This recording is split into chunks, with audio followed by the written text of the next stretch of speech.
Today I have the privilege of introducing you to someone who embodies the spirit of overcoming, not just in the world of business, but in the grand tapestry of life.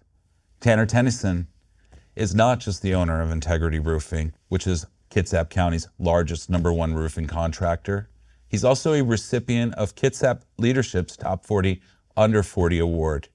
He's survived a coma to go on to train top U.S. team qualifiers and triathlon athletes and become a guide for those vision-impaired athletes.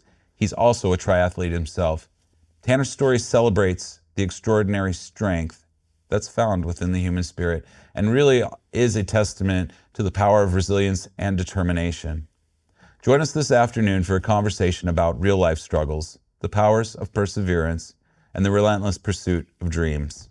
You are watching Afternoons with Ash Black.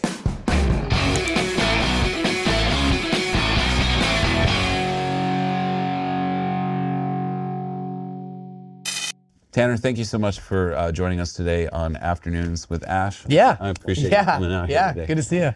So we've been planning this conversation for a while, and you know, I just can't say enough like how extraordinary the details of your life are to me. They have really impressed me. You know, you've led an incredible life from beginning till now, and I feel like you've really prospered as a result of the challenges that you've met and overcome.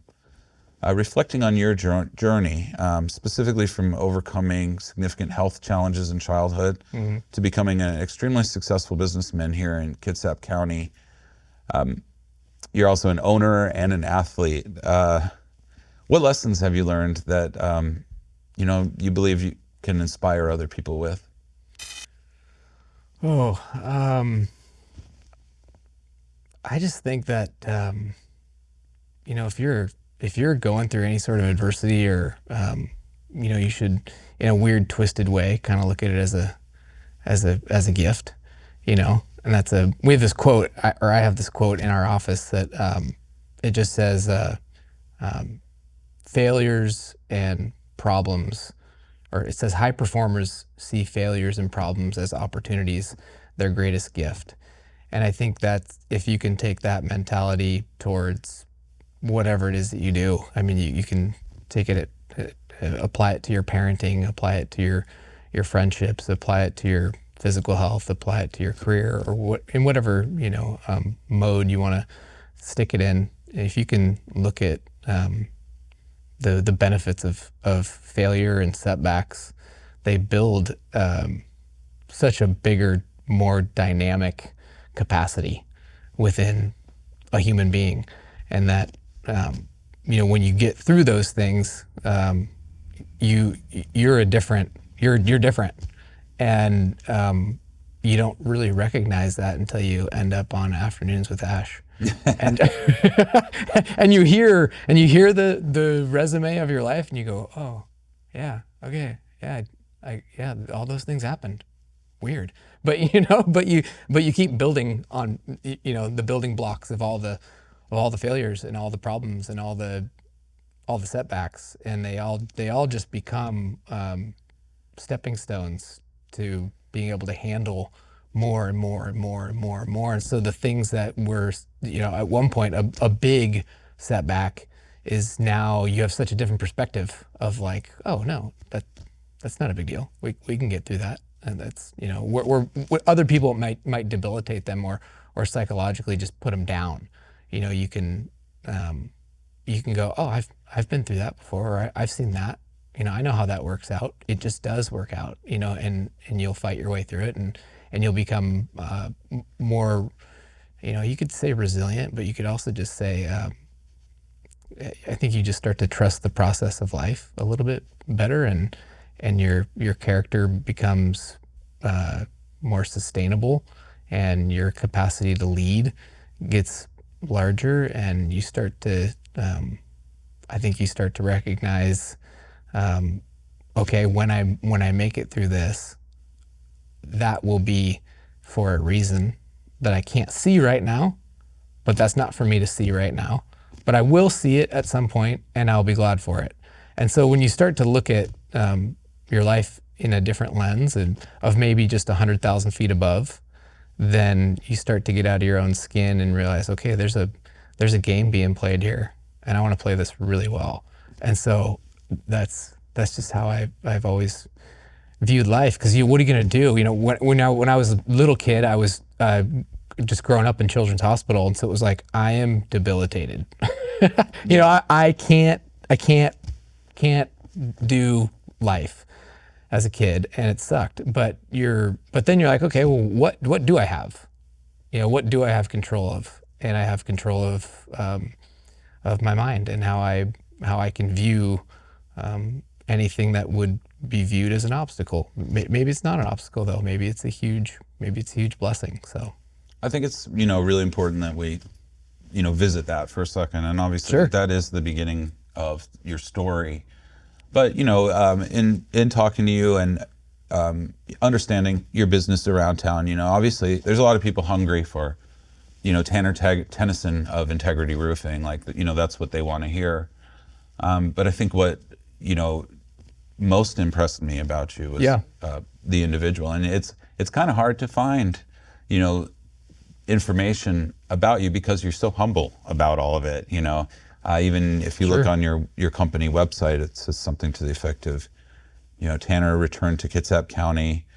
The county needed him for his roofing skills, created a business. Sure. And it's got very little about who you are as a person and what you do outside of that. And I managed to dig a little dirt, find some articles and things like that on you. And you were kind enough to send information over as well. But your life did start out in a hospital. You were debilitated. And as the story goes, because you weren't physically able to compete, you trained your mind as if you were Right. already in a competition. And that's kind of where you start out. Tell me a little bit about that. Well, I think if you can see your life as like as a movie, look at your life like a movie. That's my best suggestion for everybody. It's like, what do you want to see that character do?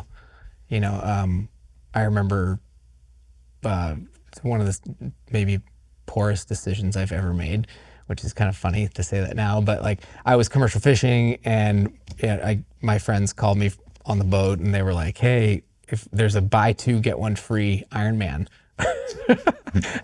And they're like, if we get, we were poor college kids, and they're like, if we register, we can get yours as the third for free. You want to chip in, and we'll all, and I was like, well, I'm not able to train. I'm like, I'm on the boat, and I'm looking at it like a movie though. I'm like, okay, that would be so wild if someone got off of a commercial fishing boat and then did an Ironman 6 days later. Yeah, and that's the story, is that you should have been dead. Right. But instead you're up at 8 a.m. competing in an Ironman. Yeah, it's truly inspiring. Right. So like you look at it like a story. So I'm like on the boat, and I'm like, that can't be done. But then I just, then you're like, wait a second, but if it did get done, that would be pretty wild. That'd be pretty awesome. So you're just prepare for pain, and you're like, okay, I can do it. I can finish this. I can figure it out. And I ended up shipping a 1970s exercise bike onto the boat, and like mounting it on the top of the boat, and like being in my fishing gear, and like it was like one of those 1970s crazy, and just duct taping it together as the salt water continued to ruin it. Absolutely. So I think that's my best advice for anyone that's going through adversity. I mean, especially like the last guest, and listening to their stories. People go through unseen challenges in their life, and I think if you just can get 100,000 feet above your own life and go, okay, what's the story I want to tell? Because I'm not going to be around forever. And someone, is it a story that my grandkids are going to want to tell? Yeah. And you have some true insight into this. I mean, kidney failure at birth. Mm-hmm. You suffered a major fall. Yeah. Didn't you, at one point, that fractured your skull? Yep. You were in a coma. Mm-hmm. You come back from that to train vision impaired athletes and triathlons. And I might add, you're still a commercial fisherman. Like, you never stopped doing these incredible jobs. Tell me a little bit about these experiences, and tell me how dealing with that adversity brought you to, training triathletes. Yeah. Well, just like basically like right around 14 years old was right when I started to get healthy. Like kidneys have been, repaired and taken care of.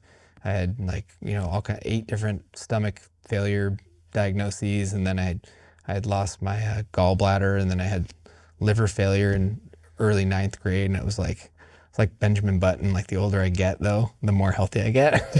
So it's like, right. I remember being in 9th grade, like, oh man, I'm finally like fully healthy. This is going to be a great year.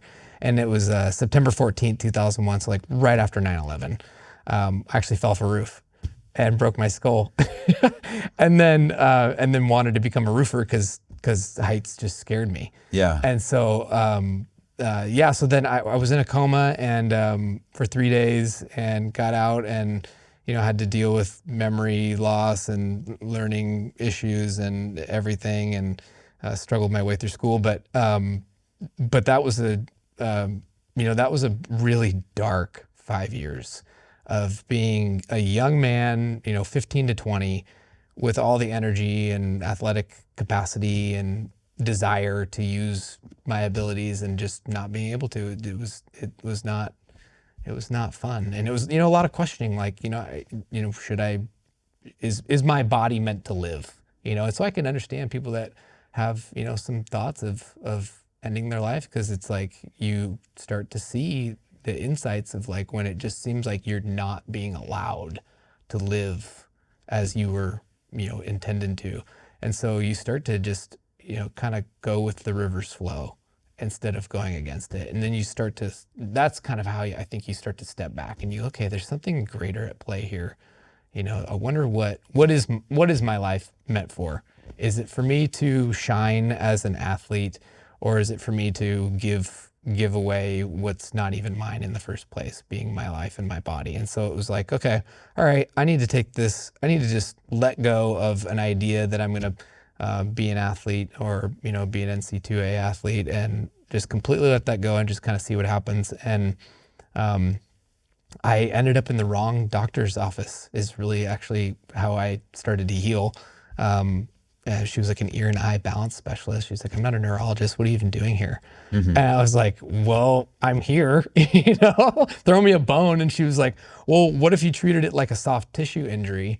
This is way off the record. I would never admit to telling you this. And I was like, what do you mean? She's like, well, if you have a knee surgery, you got to beat it up so it is able to handle the demands of the pounding your knees are going to take. And I know that's counterintuitive. And I was just like, with my brain? And she's like, I don't know, And I was like, all right. So I remember I left, I'm not going to say the name of the hospital, but to get anybody in trouble, but I was walking down the hill in Seattle, and I was like, started skipping and jumping and doing the things that made me want to cry. And it was like 3 weeks later, I was able to trot. I was able to like trot 100 feet. And I remember just like breaking down in tears of like, okay, I'm getting my body back. This is going to work. And it did. And the soft tissue, that's kind of the gray matter around your brain, started to be able to handle the demands of being a normal functioning human being that can, jump on a,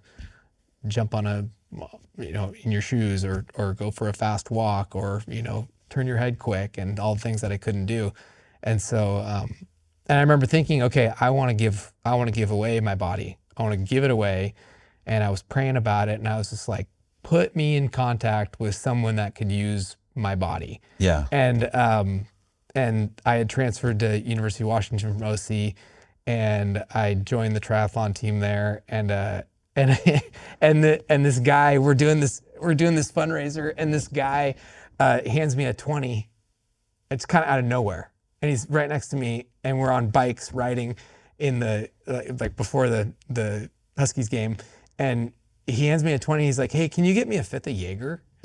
And I was like, you can get yourself a fifth of Jaeger. Like, no, I'm not getting that for you.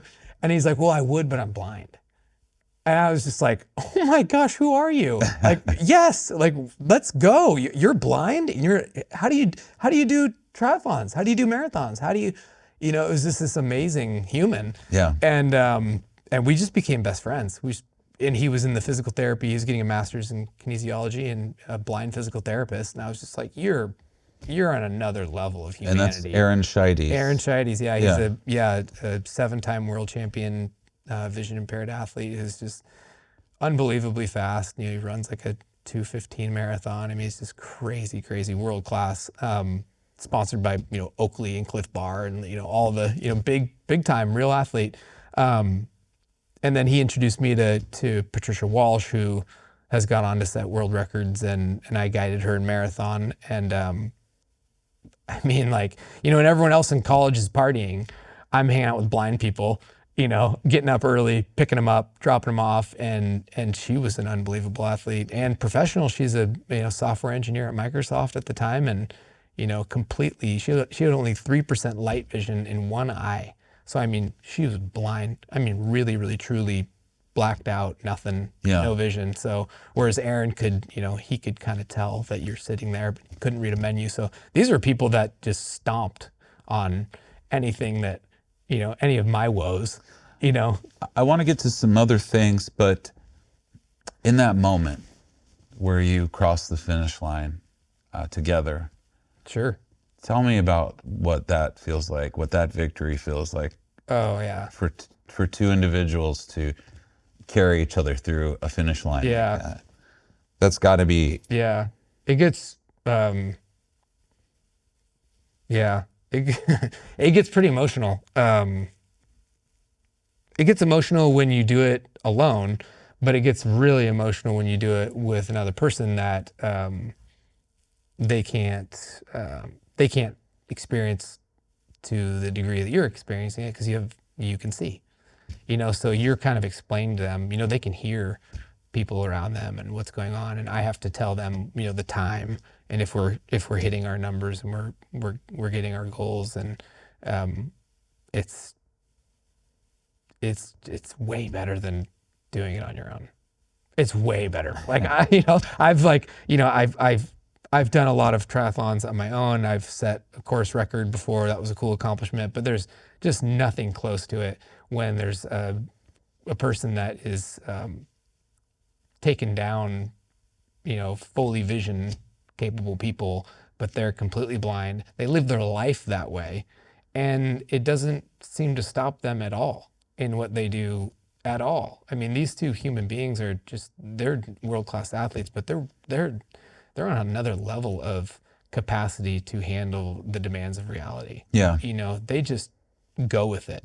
You know, Patricia wasn't always blind. She went blind through a bad medical practice, you know, so that's devastating. Yeah. And Aaron went blind through a disease when, you know, he was a soccer player as a, you know, 12-year-old, and suddenly he wasn't able to see the ball as well. And then suddenly, like, the curtains closed and he wasn't able to see. So, you know, these are people that they lost. It's not like they grew up that way. Like, you know, they had severe loss and they just did not care. They're just like throttle down, going forward, doesn't matter. Their optimism and their optics on life, sort of the lens, I think the point is like the lens that you use on life, you know, can either make you feel like a victim, and ultimately, like, are you a victim? Yeah.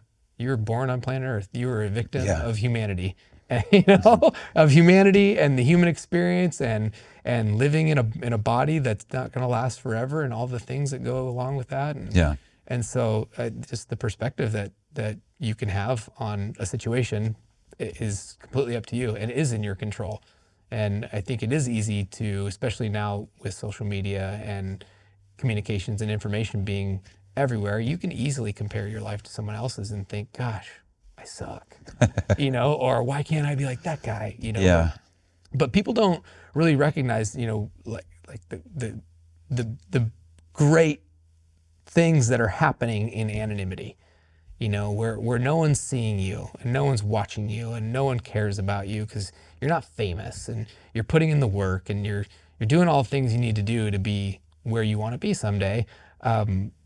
But no one really rejoices in those times. You know, they just want to celebrate you when you're on the podium. But, you know, can you fall in love with pain and trials and struggles and know, like, this sucks at this moment, but something is going to come out of this that I can't see that's going to be profound.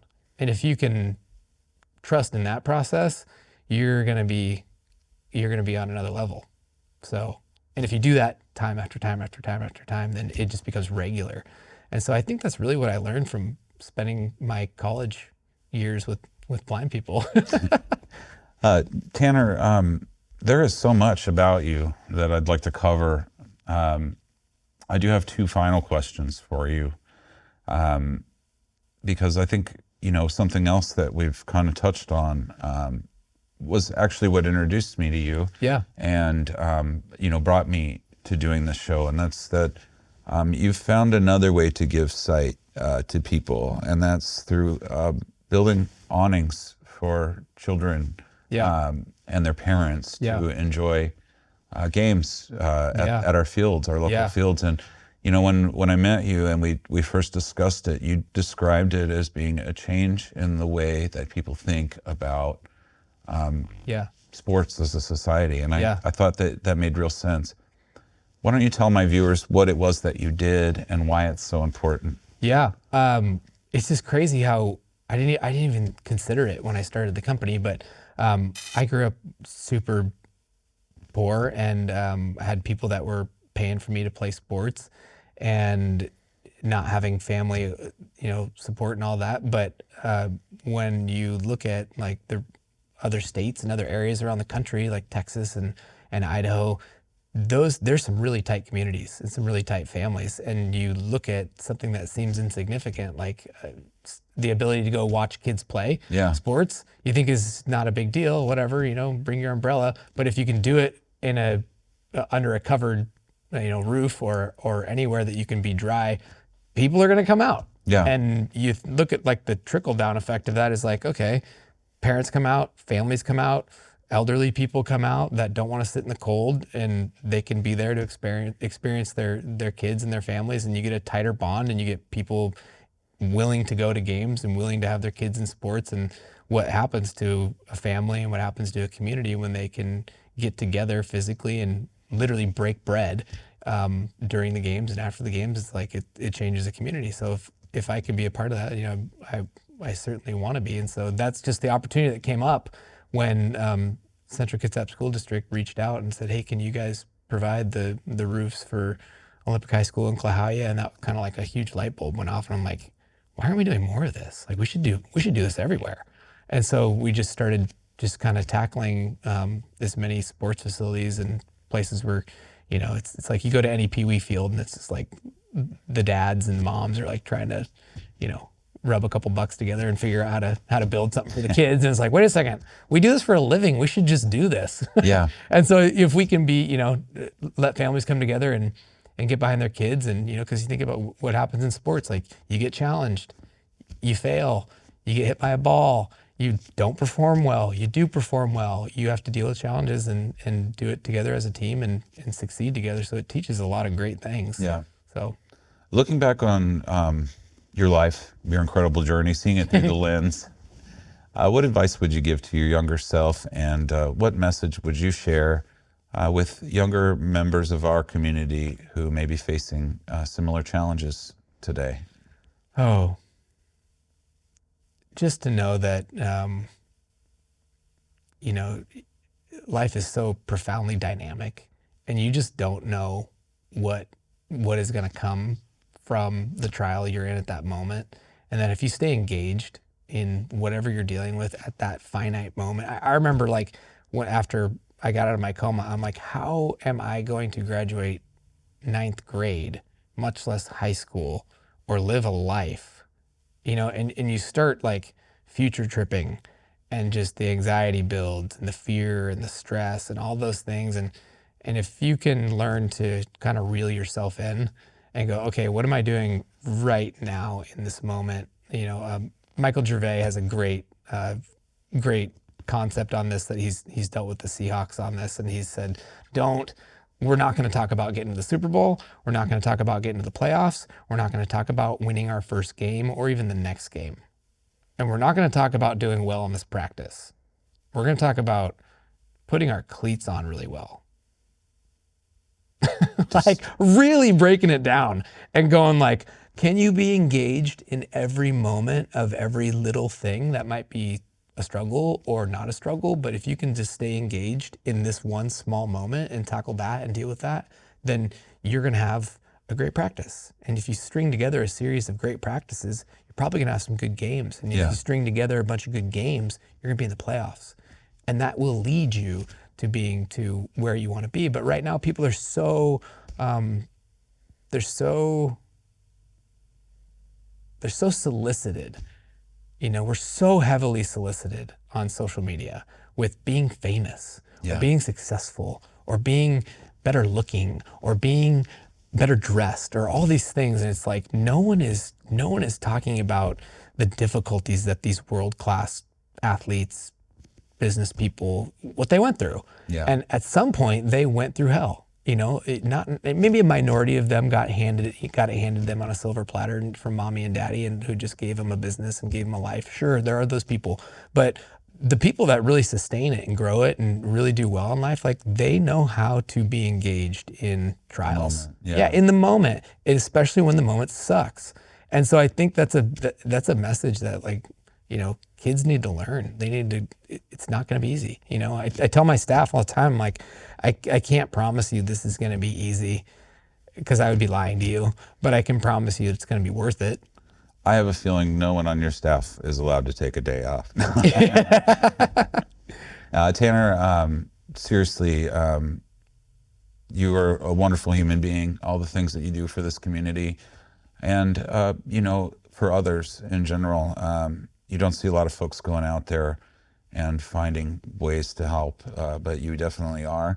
And for any members of our community who are doubtful about that, go out to your child's football game anytime in the next 2 months while it's raining down, and enjoy an integrity roof over your head and say that, you know, he's not doing just that. Tanner, thank you so much for being on my show today. Yeah. I appreciate it. Yeah, thanks for having me.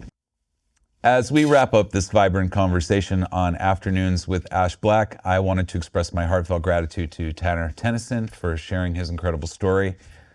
Before we part ways, I'd also like to let you know that this marks our final episode of the year at BKAT Studios. 2023 is over.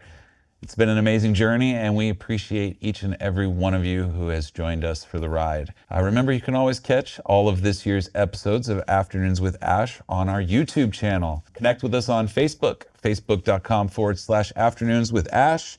And if you have any stories that you want to share or just want to say hello, please reach out to me directly via the messaging app, or you can email me, afternoonswithash@gmail.com.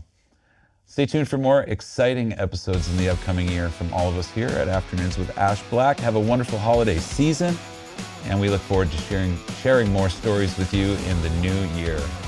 This is Ash Black, and I am signing off.